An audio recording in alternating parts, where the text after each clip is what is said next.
Hello, and welcome back to the Spiritual Sanctuary. This is Bertina, your host, your priestess, your yoga teacher, and spiritual guide.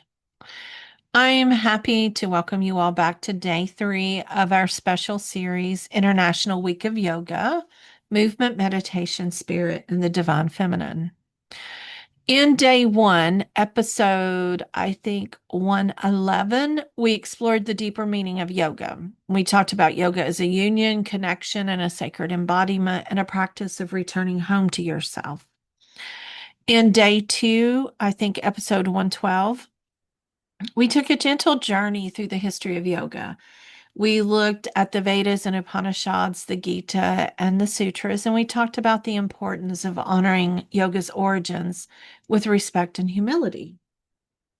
But today, we are going to explore one of the most well-known teachings in yogic history, the 8 limbs of yoga. Now, they come from Patanjali's Yoga Sutras, and they offer a guide for spiritual living. They're one of my favorites because they show that yoga is not only something we do on a mat, it's a way of living and breathing and relating and moving around the world with awareness. Now, in many modern yoga spaces, we often focus on the spiritual pose or the physical poses. And that can be beautiful. It can help strengthen us and stretch us out and relieve tension. But we forget about the spiritual aspect. And in the traditional 8 limb path, physical postures known as asanas is only one limb, only one part. And that means that yoga is much more than movement. Yoga is how we treat other people. It's how we care for ourselves and how we breathe, how we focus the mind. It's how we connect with the divine. It's how we live every day. And the 8 limbs remind us that yoga is not something we only do, but is what we live. So I want to walk you through the 8 limbs in a simple, practical, and really heart-centered way. I know all this can be overwhelming, and I found something on Amazon that I thought was really cool. There's, of course, the yamas and niyamas, which are the 8 limbs, but there was an 8 limb workbook. And I also think I found a coloring book. So those should be in soon. And I feel like that those are a great way to practice these each day. But anyway, I digress. Let's go back to limb 1. The first limb is yama, and it's ethical restraints.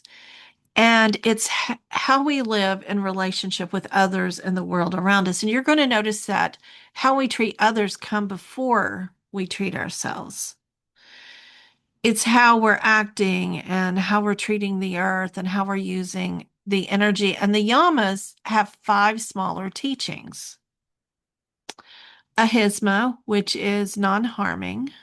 Satya, which is truthfulness. Asteya, which is non-stealing.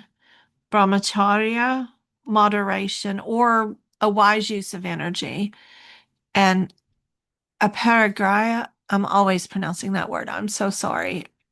Aparigraya is non-possessiveness. So let's look at these practically. Ahisma, the first lesson, is non-harming, teaching compassion, not only towards others, but towards ourselves. This means no harsh thoughts or judgments or comparison or self-criticism. Sometimes the most powerful yoga practice is choosing not to speak to yourself in a cruel way. Ahisma is non-harming, not harming anyone or anything, the earth, the animals, the other people around you. It's being compassionate. And it's probably the one that I remember and I try to live the most. Satya is truthfulness. That's living in alignment with truth. It invites honesty and authenticity and integrity. Are you being truthful with yourself? Are you honoring how you feel? Are you speaking from clarity and kindness? Asteya is non-stealing. It's not about it is partially about taking physical things, but it's also not stealing time or energy or credit or people's peace or attention, honoring boundaries and living with respect. Whenever I think about this is if someone's really happy about something, let them be happy. You don't have to point out all the negatives. And this is a hard one because sometimes when we want to fix other people because the way we see that they're doing isn't the way we would do it, we tend to want to fix and step in, and that causes more harm, ahisma. It causes us it causes more harm and is not connected with ahisma or astaya. Brahmacharya is translated in a lot of different ways. Um, it's the modern interpretation is the one that I tend to go by, and it's using your energy in a wise way. Where's your energy going? Are you giving too much away? Are you scattered? Are you using your energy in ways that support your soul? And aparagaya is non-possessiveness. Where do we cling and control? Where do we hold on too tightly? Where does peace come when we loosen our grip? What is it we need to let go of? Outcomes, control. And the yamas remind us that yoga is relational. We can't separate our spiritual practice from how we treat others and how we move through life. Now, the niyamas are personal observations, and this is really focused on ourselves because with the yamas, it's how we live in relationship with others. Niyamas are how we care for ourselves spiritually. The five are satya, cleanliness or purification, santosha, contentment, tapas, discipline or inner fire, svadhyaya, self-study, and ishvara pranadaya, surrender to the divine. So with satya, it can mean physical cleanliness, but it also points to energetic, mental, and spiritual cleanliness. What are we taking into our minds? What environments are we sitting in? What thoughts are we feeding? What needs to be cleared? What needs to be cleared out so we can be more present? Santosha means contentment. This doesn't mean we stop growing or we ignore pain. It means that we practice finding peace in the present moment. It's the practice of saying, I can be here now. I can breathe here now. I can find gratitude here now. Tapas is devotion and discipline and your inner fire. It's a sacred energy that helps us keep showing up, not from punishment, but from commitment. It's the fire that helps us practice and grow and change. Svadhyaya means self-study. To me, it's the most important part of spiritual practice. It asks us to observe ourselves. What patterns do we repeat? What stories do we believe? What is your soul trying to teach you? It's journaling and studying text and meditation and therapy and spiritual reflection and honest self-inquiry. It's not perfection. Ishvaya pranadhana means surrender to the divine. It reminds us that we do not have to control everything. We practice. That's it. We show up. We do our part, and then we surrender what isn't ours not to carry. The niyamas remind us that yoga is also the inner path. It's how we care for our own spirit. Now, the third limb is asanas, and this is the limb that most people recognize because asana refers to posture or the physical practice of yoga. In many modern yoga classes, asana is the main focus and sometimes the only focus. We move through poses and stretch the body and build strength and all that. And sometimes, as we should, we connect movement with breath. But traditionally, asanas was connected to preparing the body for meditation. The body needed to be steady enough, comfortable enough, and open enough to sit in meditation, not just for 5 minutes, an hour, sometimes for days. So posture was not about performance. It was not about looking impressive. It was not about twisting into whatever you wanted to. Asana was about creating steadiness and presence and readiness. And this is really important because your yoga pose does not have to look like anyone else's. Your body does not have to fit into a perfect shape, and your practice does not have to be intense to be meaningful. Asanas can be gentle and seated and practiced in a chair, done in bed, can be slow, soft, accessible. It can be one stretch or 3 deep breaths. The purpose is practice, not perfection or performance. It's being present. And when we practice asanas with awareness, the body becomes a doorway into this present moment. Limb 4 is pranayama or breath work. But it's more than just breathing. The word prana refers to life force energy. It's the vital energy that moves through us, and breath is one way we connect with that life force. As I've said before, if you practice Reiki, Ki, prana, Tai Chi, Chi, it's all the life force. And it is teaching you to work consciously with that energy. It connects the mind and the body. And when we're anxious, overwhelmed, or tense, the breath stops or becomes shallow. And when we slow the breath, deepen the breath, or just even become aware of the breath, the nervous system begins to soften. So breath can bring us back to the present moment. It is a bridge between the physical and the spiritual. So a simple pranayama practice might be taking a slow inhale through your nose and a long exhale through your mouth. Or breathing in for 4 counts. 1, 2, 3, 4. Hold and exhale for 1, 2, 3, 4. Or simply just putting a hand on your heart and on your belly and notice the breath. Breath is sacred, and every breath is a reminder that my life is moving through us.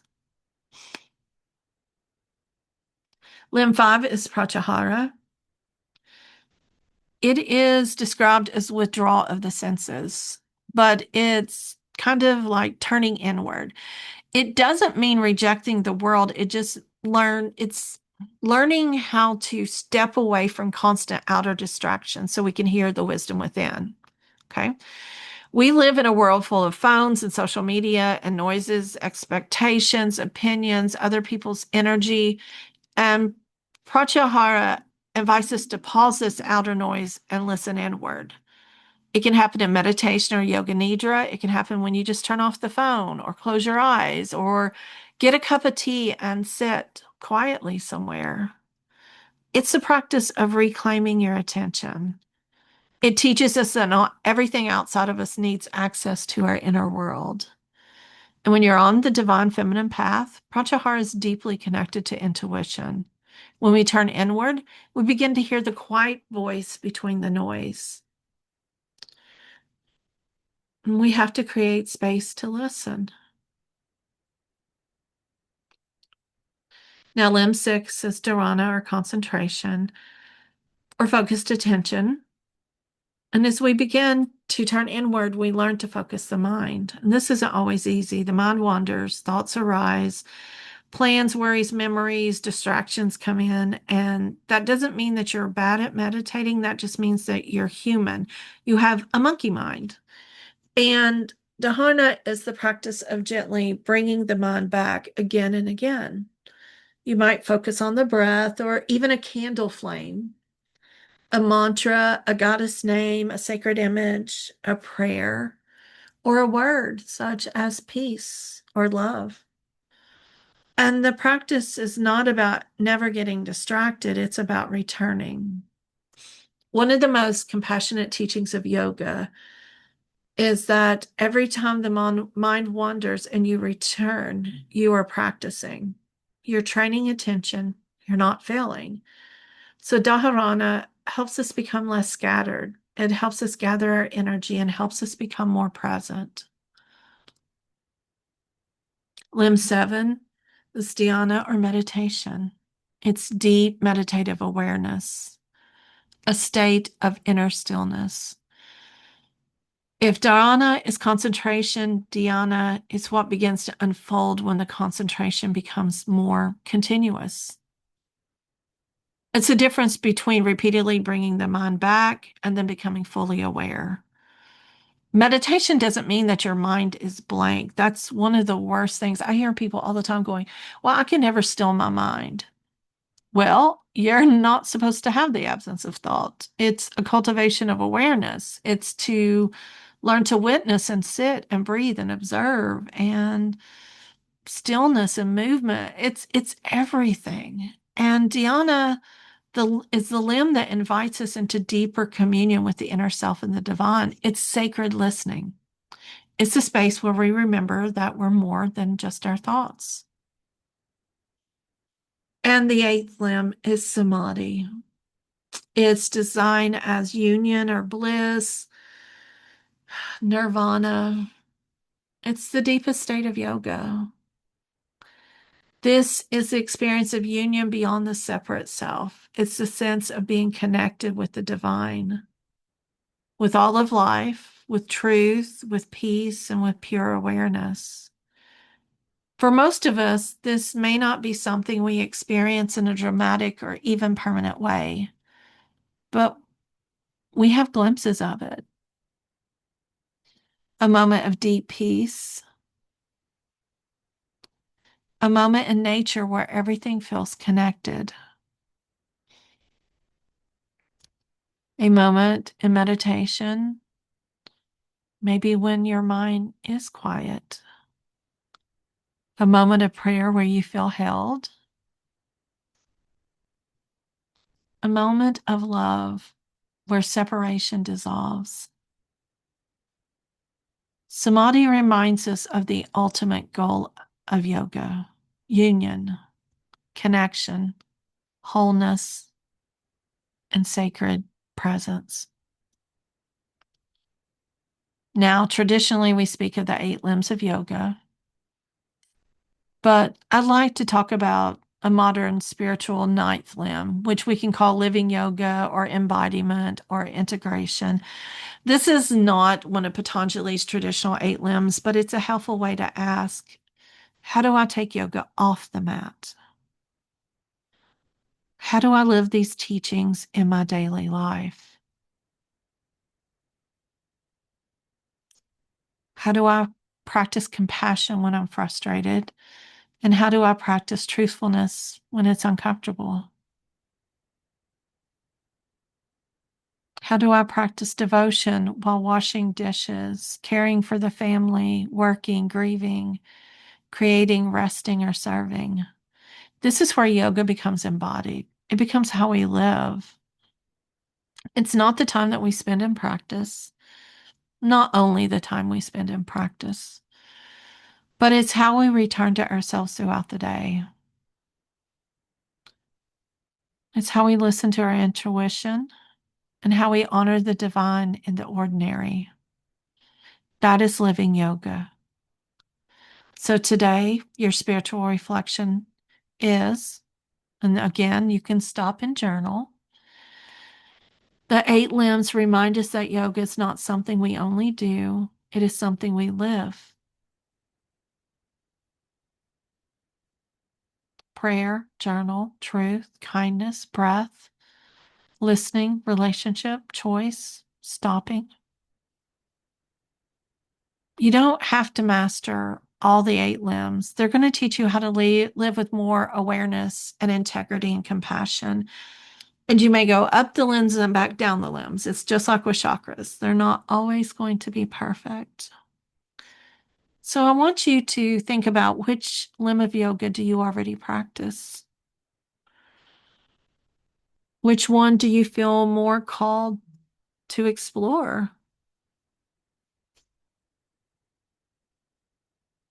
Now, before we close, I invite you to choose one limb of yoga to practice intentionally today. Maybe you choose ahimsa, non-harming, and speak more gently to yourself. Maybe you choose satya, truthfulness and honor, really what you feel. Maybe do a gentle stretch for asana, 3 slow breaths for pranayama, gratitude for santosha, maybe an electronic detox for pratyahara.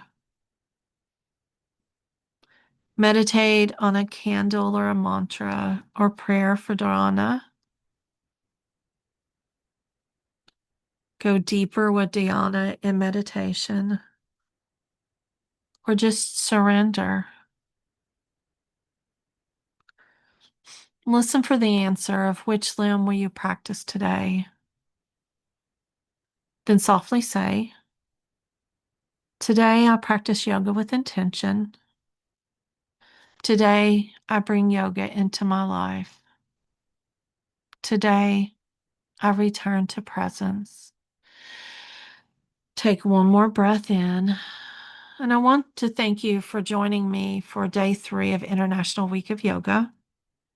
Reminder that tonight, 7 o'clock Central Time on Zoom, I'm offering a free somatic yoga class through yourcosmicconnections.com or through my website, Bertina, BERTENA.org. And you can use the code Bertina, BERTENA, free yoga to get it for free. Somatic yoga is a way of moving and surrendering and meditating and breathing and honoring yourself. It is very much the idea of ahimsa, loving yourself, taking care of yourself. Now, tomorrow we're going to explore the passive yoga and the many doorways to the divine. We're going to talk about devotion and wisdom and service, meditation, mantras, kundalini, and sacred text. Until then, may you remember that yoga is not something you do, it is something you live. I wish you all the love in the world.